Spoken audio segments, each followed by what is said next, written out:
Hi, this is Natalie Hoffman of FlyingFreeNow.com, and you're listening to the Flying Free Podcast, a support resource for women of faith looking for hope and healing from hidden emotional and spiritual abuse. Welcome to episode 77 of the Flying Free Podcast. Today I have Becky and Rachel with me. Hello. Hello.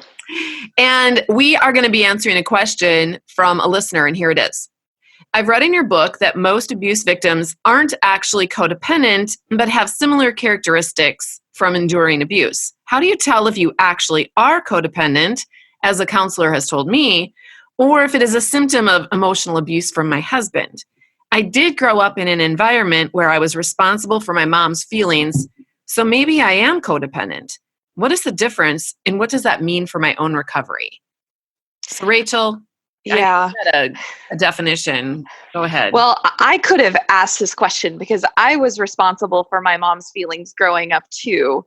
And codependence is a term that's thrown around pretty casually, I think, and it's not always helpful. I think it's rarely helpful in circumstances that we are talking about because codependence is defined by excessive emotional or psychological reliance on a partner, typically one who requires support because of illness or addiction. So it came out of, it was popular in the 70s and 80s, and the 12-step community adopted it because there was situations where both, one spouse was reliant on alcohol, but the other spouse was also reliant on alcohol, even though they weren't drinking it, because it helped them take care of the alcoholic. Does that make sense? It does. It does. And I think that if you would ask, like, just the depending on the background of anybody, the word kind of like narcissism, if you asked them what it meant, they could have come from a background where their dad was an alcoholic. So they'd say, oh yeah, it's the way my mom was growing up. Or somebody else would say, oh yeah, you're totally codependent because you really worry about what people think about you. Right. So it's so much more. Huge spectrum, right? Yes.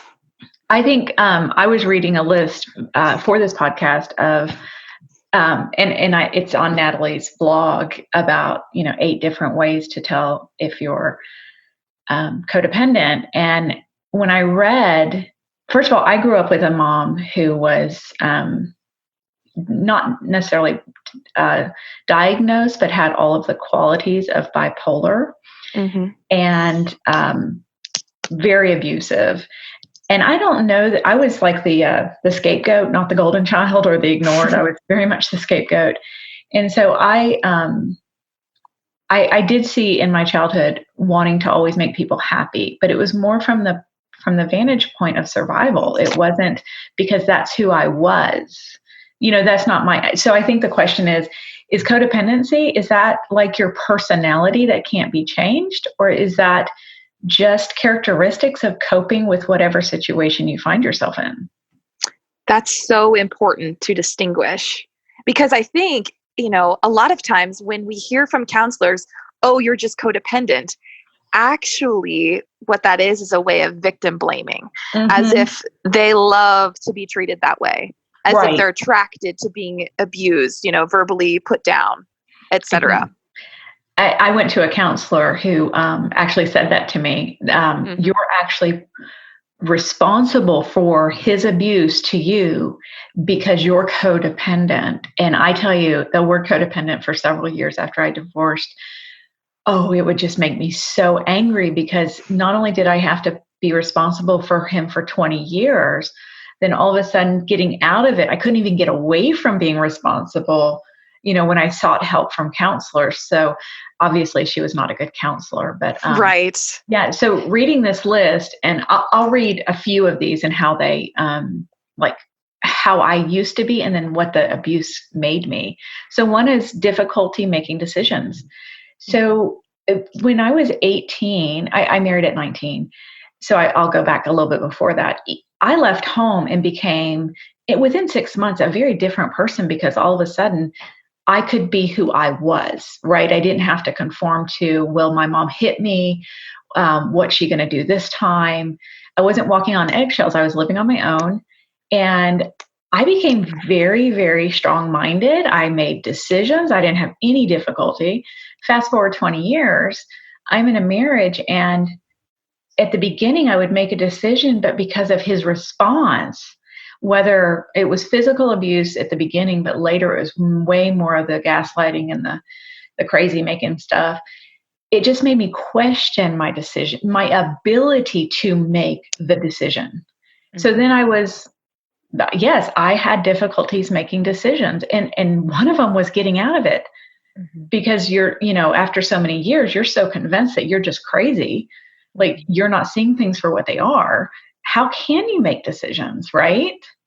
Well, right. And the thing is that it's not that you don't have the ability to make decisions. It's just that you're super conscientious and you've got so much pressure coming from other people now, not just your husband, but your religious environment, right, to make a certain kind of decision, or to make certain kinds of decisions, if they're micro decisions, whether they're micro decisions or macro decisions. And that's what's causing all of the anxiety in you. If you didn't have all of that pressure and you really believed that I don't have to make decisions based on what other people think or say, but we've been so you get in these environments and you get so brainwashed to believe that if you turn right or to the left, that you're going to fall off a cliff, and you're petrified. Mm-hmm. So you might be innately a person who, I am totally confident in my ability to make decisions, but not when you're on a tightrope. And so would you say, you girls, like, okay, so now we're all out of it, right, for several years. Would you say you have difficulty making decisions? No. I have no difficulty making decisions. Like, it's very clear. And if there is any like question to what the decision should be, nothing like just taking a day to think about it, and then I have a strong decision to make, right. So different. Okay. So what about the next one? Was difficulty identifying your feelings. Mm-hmm. Did either of you go through that when you were married? I did, because my ex-husband would tell me what I was feeling. And it didn't match up with what I knew inside, but I trusted him so much, and I thought he was just this brilliant person. And he knew me so well that it was just really confusing. But I do remember it was sort of a joke between us. And I was like, don't tell me how I feel. I know how I feel. And then he'd be like, no, I tell you how I feel because that's how you feel. And I just was like, oh, this is just our little dynamic. No, that was incredibly unhealthy. In mine, I was told, even by the church, basically not this direct, but in a roundabout way, you shouldn't have feelings. Yes. Right. Yeah. So instead of it, I couldn't identify them because I wasn't allowed to recognize them, if that makes sense. Yeah. So there was about 18 years I never cried because I couldn't. That was not allowed. Yeah. Suck it up and do the job of whatever it was. You'd be feeling sorry for yourself and self-pity, which is of the devil if you cried. But you were allowed to have positive feelings like love and sexual desire for your husband. And what a wonderful marriage this is. Yes. You weren't allowed to actually live in truth, which is amazing advice coming from a church. Right. Yeah. Right. Exactly. And the other thing is too, I would always be told that I was angry, and I was the most forgiving. I forgave and forgave and forgave over and over again, but I was told I was angry and bitter. And so you weren't allowed to have feelings that, like, any time that you would say an opinion that was different than their opinion, all of a sudden you were a cantankerous, angry bitch, just for expressing a different opinion. Right. And thinking that you had the right to have a different opinion. That was like, the epitome of rebellion. Mm-hmm. Now, how do you feel today? Like, would you say you have trouble identifying your feelings? Not at all. Yeah. I'm getting better at it. I Same. still, I had buried them so deeply. I'm still learning how to get in touch with them and being okay with them. So still healing in that way. Because these are like habits, and they're like, you have to learn to break the habit, especially if you've been in it for decades, right? I still have to, this one's probably the hardest one for me. I have to kind of step back, step away. My husband bought me a hammock for my birthday, my good husband. And I will go lay out in the hammock and just think through, okay, where am I feeling it? Thanks to Natalie and her course. Where am I feeling it? What am I feeling? Where's the thought coming from? And just try to figure it out, because I mean, when you go that many years without crying, that many years without, it's like you walk around like you're numb. Right? Oh, the numbness. Yes. That was me all the way, just so numb. Yeah. So your feelings are actually in your body, which is kind of interesting. I always thought feelings were in your head. Yeah. They're actually in your body, and they come from, and they're like vibrations that come from, they're triggered by your nervous system, which is triggered by your brain synapses. So the things that you're thinking and the things that you're thinking, 95% of what you're thinking is subconscious. So you don't know, even you might have a feeling wash over you and you don't really know where it's coming from, because you're not really conscious of the thoughts that your brain is offering, but your brain's usually offering you automatic, loop thoughts that are in a loop. Yes. What's been downloaded into your, brain as a child and even in your marriage. So I think a really good way of figuring out what you're feeling is holding still and breathing and thinking about your body, like getting in touch with what is my body feeling and where am I feeling it. And so even just that would be the first step, not even to know necessarily why am I feeling that or where is that coming from, but just get to know the feeling that's in your body. Just like understand the feeling. Right. And you can't do that when you're in the midst of it. It's literally impossible. And Natalie, I want to expand on what you just said, because I think there's a message perpetrated in the church that our bodies are bad and that we can't trust our bodies, and that actually, we're supposed to be in the spirit and all of that. And that is, it's heresy. God says our bodies are good. He created us fearfully and wonderfully. And we were made the way we were for a reason. And we're called to worship God with every dimension of who we are. And we can do that with our bodies. And by listening to our bodies, by being still and getting in touch with the spirit through our bodies. It's so frustrating when there's this idea that your bodies are bad. That idea came along a long time after Jesus, from people who were not in touch with what, the God of the Bible. So we have to get clear on that. Preach. Amen. I think Nancy Pearcey this is just an aside. Nancy Pearcey has a book.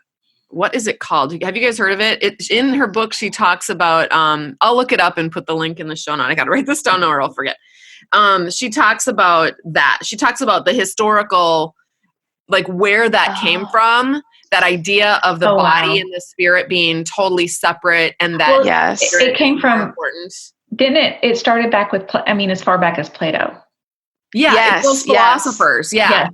And then the Christianity started like weaving some of that philosophy into their religion. Augustine just greatly admired Plato. And so he took his philosophy and intertwined it with the interpretation of the Bible. So all the translations were kind of like taking Plato and the original works and meshing them together, and that's what we do though.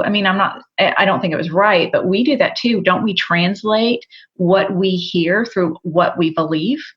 Through our culture, through our lived experiences, etc. Yeah. So, but if you go back, it's same thing. And isn't that interesting? You can't trust your feelings. You can't trust your body. Can't trust your thought life. You are one messed up person. According to the church. I know, it leaves you feeling so hopeless to ever be able to pull your life together. And that might be a great place to say, so it's okay to stop going to church for a while.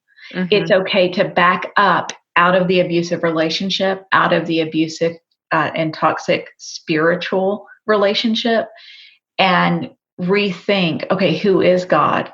What is truth? Because I know I couldn't identify my feelings when I still believed all the garbage about don't trust your body, right? Mm-hmm. Mm-hmm. Yeah. I think that book, Natalie, is Finding Truth, 5 Principles for Unmasking Atheism, Secularism, and Other God Substitutes by Nancy Piercy. Good job. Is that the one you're thinking?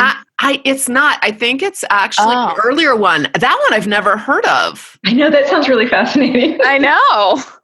Well, but you know what? That might be, maybe that's a newer book. I'm not sure. That maybe that's a newer book that where she focuses in on just this subject. But hey, we'll just go with that. Okay. Get that book. Okay. Do you want to go back to what's the third codependency? Number 3, because I'm so interested to hear what y'all think. Having difficulty communicating in a relationship. We have to laugh. And the reason I laugh is because, are you kidding? How do you communicate with an abuser? Exactly. Right? It's impossible. It's like communicating with a brick wall. So yeah, we all, I think of all 3 of us, we're all remarried. We all had huge communication problems with our other, our former husbands. Do any of us have communication issues with our current husbands? No. Nope. No, not at all. And it's not only no communication, it's easy. Totally. In the former marriage, it was like pulling teeth to try to have a conversation that didn't have word salad or circular reasoning or a flying monkey stuff coming in. Yeah. And now it's kind of simple. It is. I don't really know that I think we should move on to the next one, because that one I think is so self-explanatory. So if you're in an abusive relationship and someone says, I heard this over and over again. Every time I would try to get help, they would say, well, you guys have communication problems. My ex-husband used to say, well, we just have communication problems. And I'm like, you think? But that's not the problem. The problem is not communication problems. Okay. Because if you remove the actual problem, no more communication problems. Right. So let's dig in and figure out what the actual problem is. So that doesn't mean that you're codependent just because you have communication problems with an abusive partner. So the next 5 on the list to me kind of are just really 2 things. Because Natalie, I think you've got a list that is super interesting that has more of maybe the religious bent. But the next one is valuing the approval of others more than valuing yourself. And this is also, there's another point that says having an unhealthy dependency on relationship, even at your own cost, and having an exaggerated sense of responsibility for the actions of others. Those kind of, although they're very distinct, they kind of are meshed together. Yeah. And I think that you can, so when I think about my childhood, for 4 years in middle school and in late grade school, I was severe. I went through severe peer oppression, bullying and physical bullying, emotional bullying, verbal bullying. And you go through something like that and it really does kind of erode at your sense of identity and who you are. So then of course you're going to, you come out of that and you want to be liked. I got into high school and I had tons of friends. I got into college and I was like voted Miss Northwestern my senior year. I had lots of friends. It was very popular. But still deep inside of me was this tremendous fear that people were not going to like me if I didn't show up the way they wanted me to. And it was because of a lot of that bullying, that years of bullying during my formative years. But that doesn't mean that I'm a codependent person. Do you see what I'm saying? Right. So exactly. It was the situation. Exactly. It's situational. But, and yet, but I do need to say this though, even so, one of the things where, I talk about going from a caterpillar to a butterfly, one of the things that I simply limped and crawled through life in is being a card holding member of the People Pleasers Club. That's what I was. And I'm not anymore. There's a lot of people I don't please anymore. And you know what? I still can have Facebook conversations with people where they get really nasty and mean, and I can just show up and be an adult and not be nasty and mean to them, and just like stick to the points, stay calm, and totally feel calm, cool, and collected while they completely, get their panties in a wad. And I feel bad for them because they're just like probably, losing sleep and getting so anxiety riddled. But I don't feel that way anymore. I mean, okay, maybe once in a while I might feel that way, but for the most part, I don't feel that way anymore. And I'm okay if they unfriend me. I'm okay if they call me names, because I understand now that it's not about me. It's actually about them and their issues. And I can actually feel bad for them that they're so caught up in having to control the universe that they're losing relationships. Yeah. I know I wanted to, I felt the need for approval. Well, obviously as a child, I wanted it because I wanted to be loved. Right. And then, but when I got married, we started going to church, and I was taught, and this was a very fundamentalist type of church, but the undertones of what was being taught led me to believe that there's a level of Christianity, there's a level of commitment, and that's your value. And so you're always doing these things to try to get approval, especially when your marriage is a shambles, right? And you're trying to, basically be a good Christian, but being a good Christian doesn't work because your marriage is still crappy. And so mine was just, as soon as I got out of all that mess, I still think I want others to value me. Obviously I do. I think that's good. I think there's a part of that that's good, right? Because if I didn't care if they valued me, I think that would be narcissistic. But not because it's going to make me happy, but because I just want the relationship, I want my good new husband to value me, but it's not in the sense of the worry and the anxiety. And I don't have that. Like, if somebody doesn't like me, I'm sorry. In fact, I will tell you a quick story.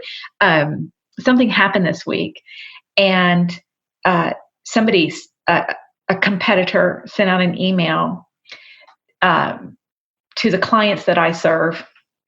And basically in the email said, I'd like to replicate this website. And it was one of my websites. So this person's like wanting to copy me, right? In times past, I would have let that fly. I wouldn't have said anything. I just would have, buried myself, right? I sent the guy an email and started a conversation, was very blunt and very honest. I was kind, but I was and so I didn't care about what he thought about me. I just cared about, here's the facts and here's the truth. And what you're doing is essentially stealing. Right. Right. So anyway, so I showed up. I didn't hide. I showed up. Yeah. You had clear boundaries, and it was okay if he walked away in a big, huge huff. And he did. So that's okay. Yeah. There's other things though so some women who are especially vulnerable to being targeted by a narcissist, what makes them vulnerable is actually really positive characteristics, like being a really caring person, being really agreeable, like easygoing, nurturing. I identify with that. I think that is my base personality. And then I grew up with a mother who, the love was conditional. And so that was what I was primed to, those were the standards, of love that I was given. And then so when that was starting to be shown by my husband, that's what I accepted. But those positive traits could be, I think, misinterpreted by someone who wants to label someone codependent as negative traits, like, oh, you just let people walk all over you, right, etc. So you've got to reframe it and have true understanding for the roots in order to identify what's going on. Exactly. Right.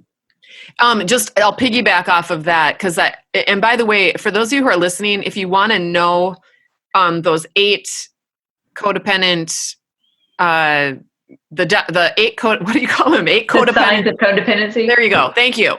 The signs of codependency. And if you want to find out about a study that Sandra Brown did that talked about the two super personality traits that many abuse victims have, you can go to my website. The article is called, my website is flyingfreenow.com, just in case you don't know, but the website is called Why You're Probably Not Codependent and You've Got Superpowers Instead.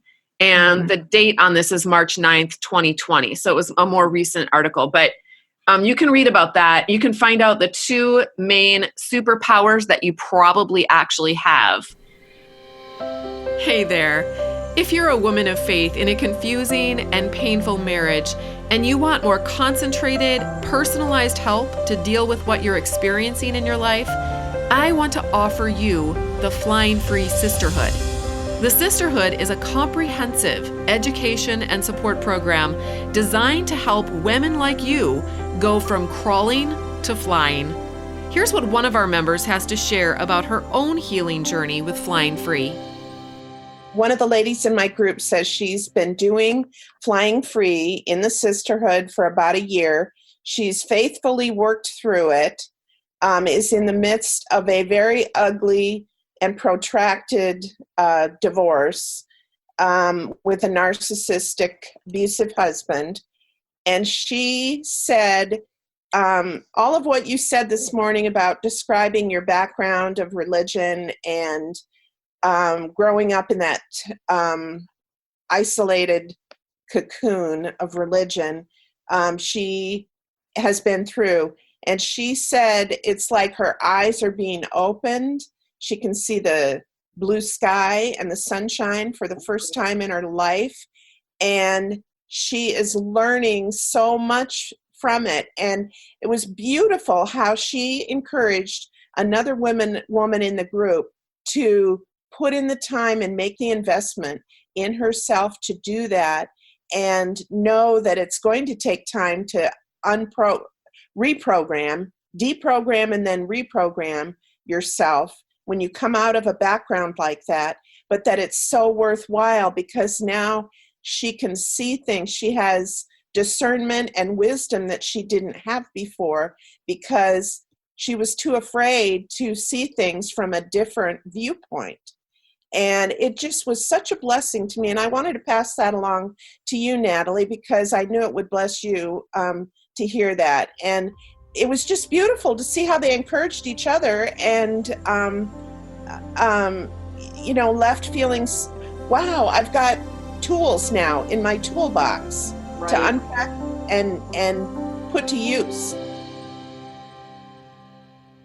Okay, so I really want to talk. I found this article, you guys, this morning, and it was fascinating to me because she's talking about being a caregiver, which is what I think most of us, if we were in a healthy relationship and if we were we would probably be more of a caregiver. But she talks about the difference between a caregiver and a codependent caretaker.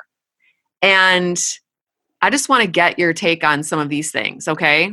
So here's what she describes as a codependent caretaker. I'm going to read these 14 things, and then we're going to talk about them. So those of you who are listening, think about if you know anybody like this. Okay. Or maybe I could see myself in some of these, and not now, but the person that I was when I actually lived in my abusive relationship, I could see myself going in these directions, and I don't go these directions at all anymore. So I'd like to just explore why. So here we go. A codependent caretaker sacrifices self, is self-righteous about opinions, feels compelled to help, feels responsible for others before self, is judgmental, knows what's best for others, gives with strings attached or with expectations, feels exhausted, irritated, frustrated, anxious, feels annoyed when advice isn't followed, discourages others from independent thinking, is pushy, not assertive, tries to control others, crosses boundaries, and gives unsolicited advice. So tell me what you guys think. I hate to say it, this was me too, because this was the environment I was in. Same. And not that that wasn't my responsibility, my own behavior, but that was the standard for behavior in my former family, my ex's family. This picture is not a pretty picture though. And how do you, it's like, okay, do you ever sit there and go, who am I? Or who was I? Exactly. Yeah. It's embarrassing. I'm embarrassed about it. That's not who I am. I would say this was me after I bought 100% into the conservative church movement. This was this was the outcome. What are you taught first? You sacrifice yourself, right? First thing you're taught in church. Yeah. Yeah. You're self-righteous about your opinions because your church has taught you what they believe is truth. Everything else is a lie.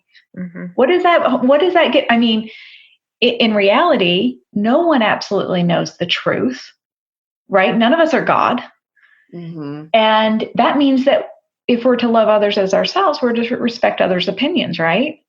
Right. Oh, can I just jump in here? Yeah, go for it. Actually, this reminds me, okay, so right now, at the time of this recording, the whole George Floyd thing is going on and all the riots. Mm-hmm.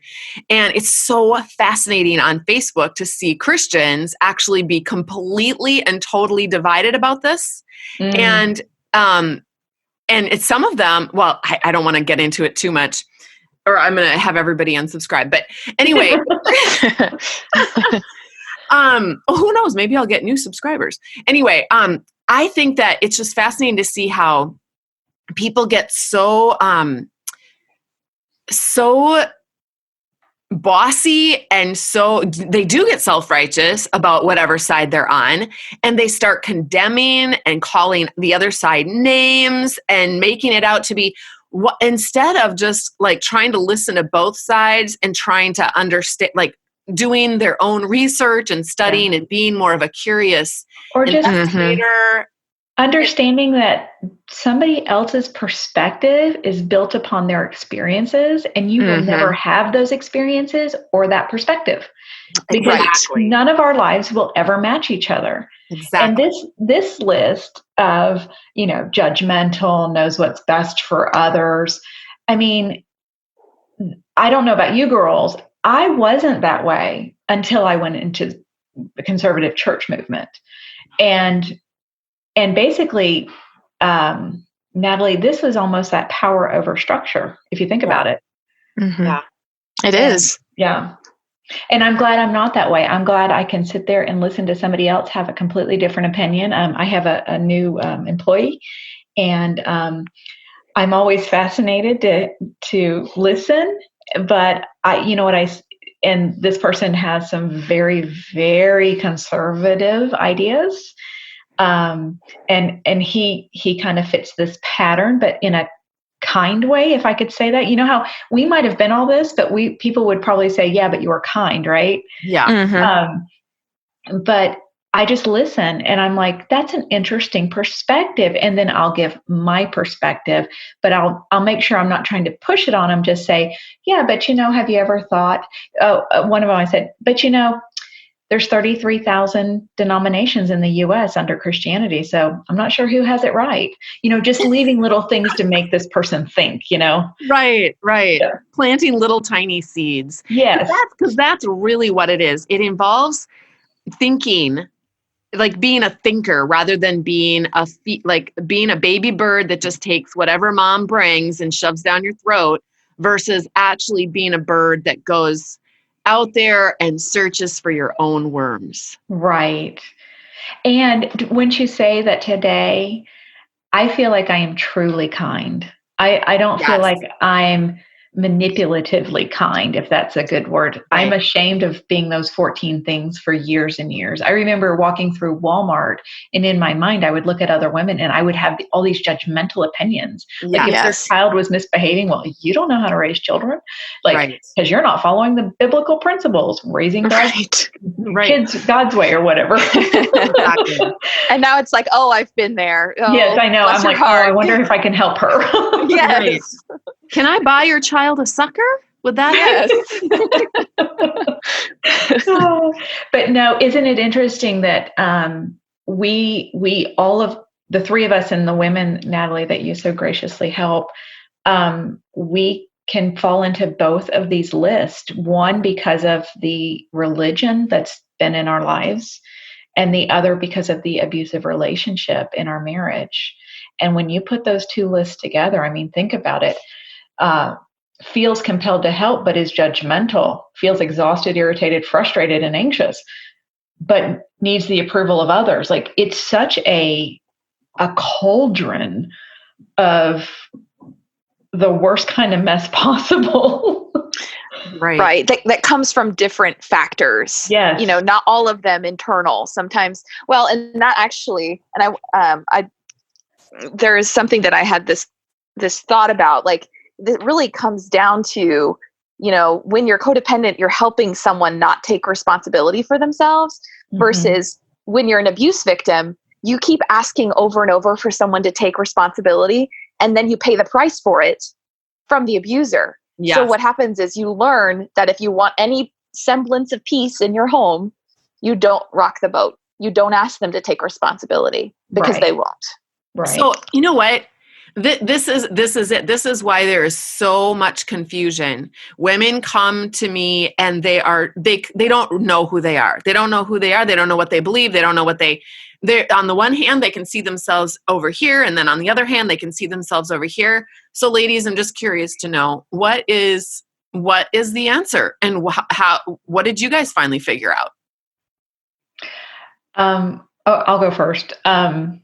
Oh, good. I thought we were just going to be like, we don't know. No. Thank you so much for joining us. Fly free. Mm-hmm. Right. No. And mine was getting away from it. So for me, it was divorce. It was leaving church. It was time. It was being able, unfortunately, I had to shed most of what I believed as a Christian from the religion of Christianity, right? In order to become a much healthier person, where, what's missing from all of this is common sense. So common sense didn't come back into my life until I got away from toxic. And I'm not saying I'm anti-Christian or anti-church. What I'm saying is, if you're in these very conservative fundamental movements, and there's still not, I think, some unhealthy things taught at just a traditional church.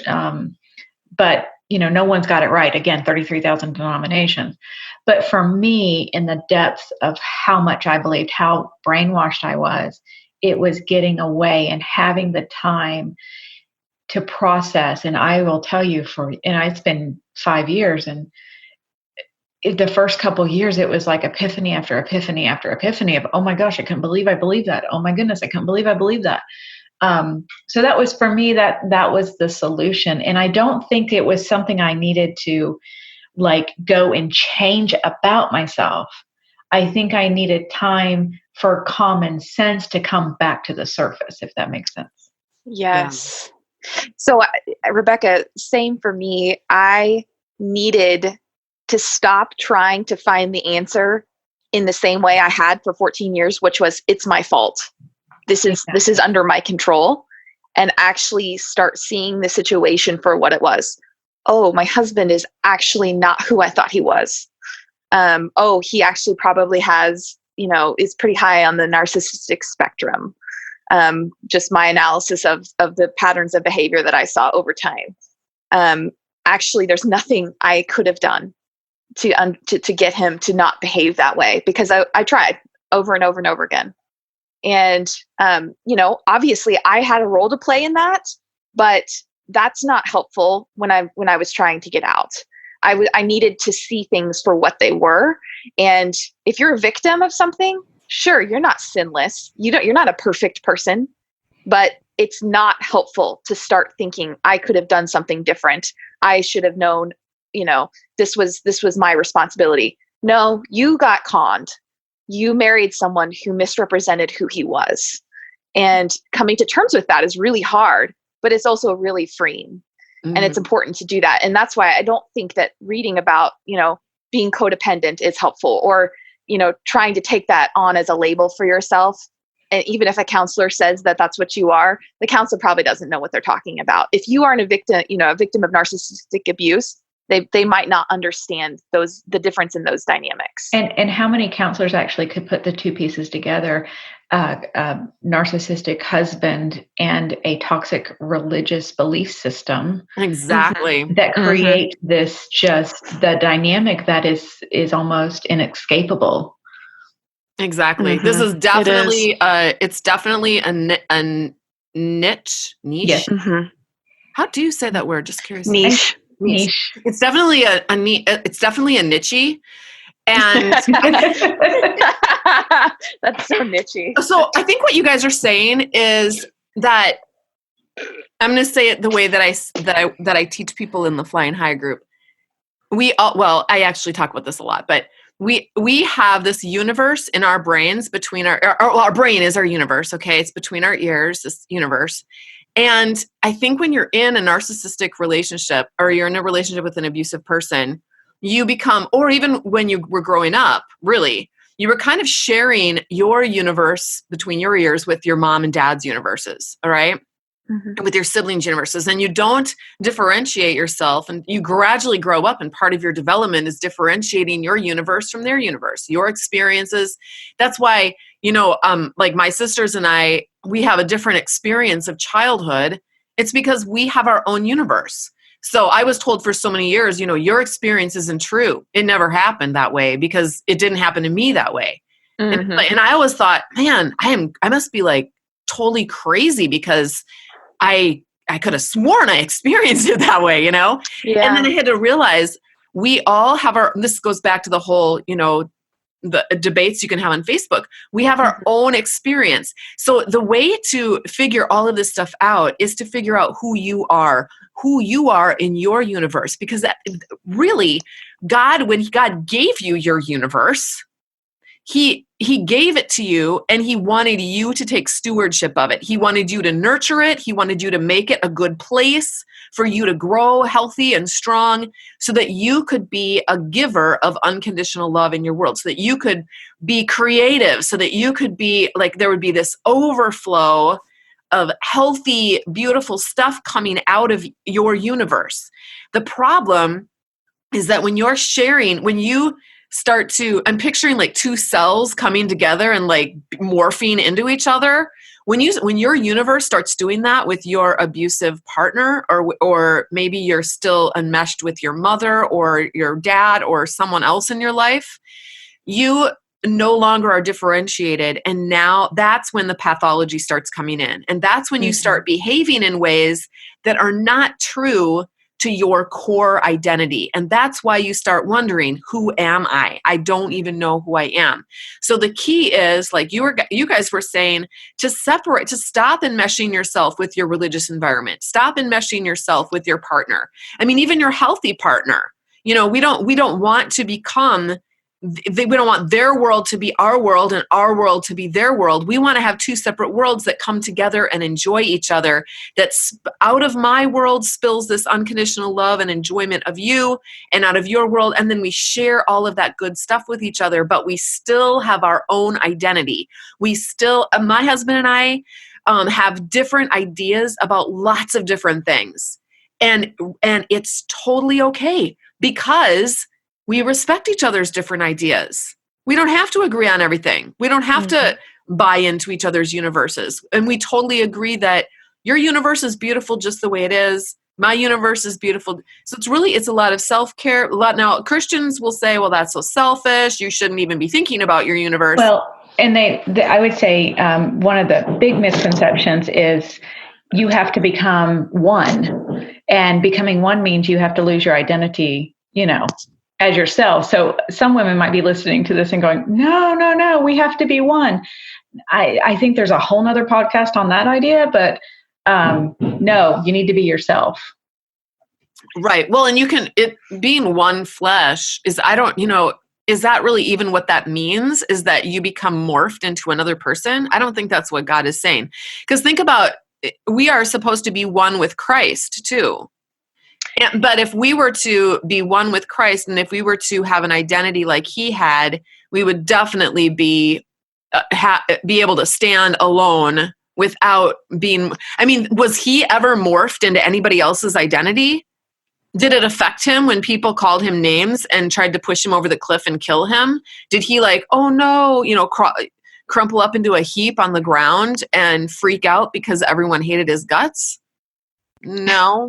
That's so interesting too, because the discussion of one flesh is about how you don't mistreat your own flesh. So don't mistreat your wife. Right. So, the irony. Right. Yes. Well, I do think that, go ahead. I was going to say, at the end of the day, there are many labels out there, and we always feel more comfortable when we can put a label on it. But be careful about the labels, because you can get caught into a new system of feeling responsible for things that aren't really there. Those things are there because of the situations, right? So remove yourself from the situation if you can, and just don't worry about labels. Worry about becoming yourself, who God created you to be. Live out the self-control of the Spirit. The fruit of the Spirit is self-control. That is what we are called to do. That's what is evidence of the Spirit's influence in our life, the Holy Spirit. Amen. I can hear the angels singing right now. We're gonna close with that. The angels are singing, so we're gonna close. All right, you guys, thank you so much for joining me on this episode of Flying Free. And for the rest of you who are listening, until next time, fly free.